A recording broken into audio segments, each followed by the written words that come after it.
Hi guys, આજે આપણે એક સરસ મજાનો મસાલો કયો અથવા તો તમે પહાડી નિમક કયો, તમે કોઈ પણ નામ આપી શકો છો.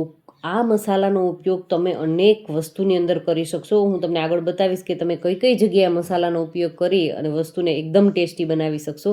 તો એમના માટે થઈ અને સૌથી પહેલાં 2 ચમચી જેટલા ધાણા, 1 ચમચી જેટલું જીરું, અડધી ચમચી જેટલા મરી લીધા છે, 1 ચમચી જેટલું સફેદ સાદું નિમક અને 2 ચમચી જેટલું સંચળ લીધું છે.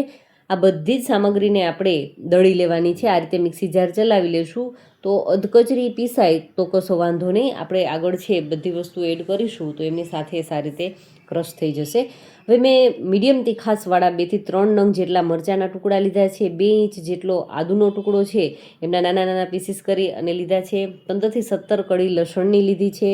જો તમે લસણ ન ખાતા હોય તો સ્કીપ પણ કરી શકો છો. અને સાથે સાથે 25 થી 30 નંગ જેટલો ફુદીનો અને ભરપૂર પ્રમાણમાં ધાણાભાજી લીધી છે. ધાણાભાજીની ક્વોન્ટિટી તમારે વધારવી હોય તો થોડીક વધારી પણ શકો છો.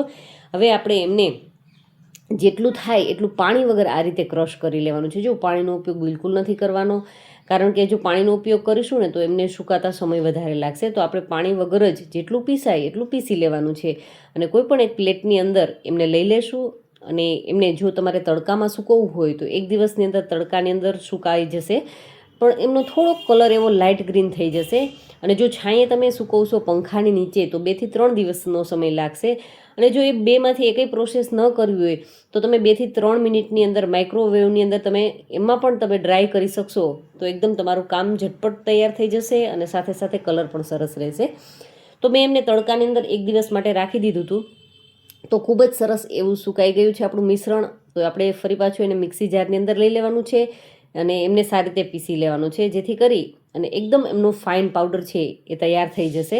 તો આપણું બધું જ મિશ્રણ છે એ મિક્સી જારની અંદર આવી ગયું છે. તો આપણે મિક્સી જારને બસ માત્ર 2 મિનિટ માટે ચલાવી લેશો એટલે આ રીતનો એકદમ ફાઇન પાવડર છે એ તૈયાર થઈ જશે, જેથી કરી અને તમે આ ફાઇન પાવડરની કોઈ પણ એક બોટલની અંદર તમે ભરી શકશો. અને એમને જે હોલવાળી બોટલ હોય છે જેમાંથી આપણે નિમક અને ધાણા જીરું ભરવા માટે ઉપયોગમાં લેતા હોઈએ છીએ, એ બોટલની અંદર તમે ભરી લેશો તો સ્પ્રિંકલ કરવામાં પણ એકદમ આસાની રહેશે.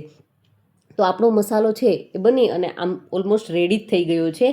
તો બસ હવે એરટાઈટ બરણીની અંદર બોટલની અંદર કોઈ પણમાં ભરી લ્યો. અને હું તમને કીધું હતું એ મુજબ કે આ મસાલાનો ઉપયોગ તમે અનેક જગ્યાએ કરી શકશો. તો તમે માત્ર નિમકની સાથે બનાવેલી મઠરી હોય, નમકપારા હોય કે ફરસી પૂરી હોય તો એમની ઉપર તમે આ ચપટી ભરીને મસાલો સ્પ્રિંકલ કરી દેશો ને તો એ બધું જ આપણું ફરસાણ છે એકદમ ટેસ્ટી થઈ જશે. અને એમની સાથે સાથે હું કહીશ કે કંઈ નહીં તો ડેઇલી રૂટીનની અંદર 1 ગ્લાસ છાશ લો અને છાશની ઉપર આ મસાલો સ્પ્રિંકલ કરીને પીશો ને તો તમારું પાચન તંત્ર પણ ખૂબ જ સારું રહેશે. અને એ સિવાય તમે રાયતા, દહીં સાથે બનાવેલા કોઈ પણ રાયતા છે એમની ઉપર પણ સ્પ્રિંકલ કરી શકશો.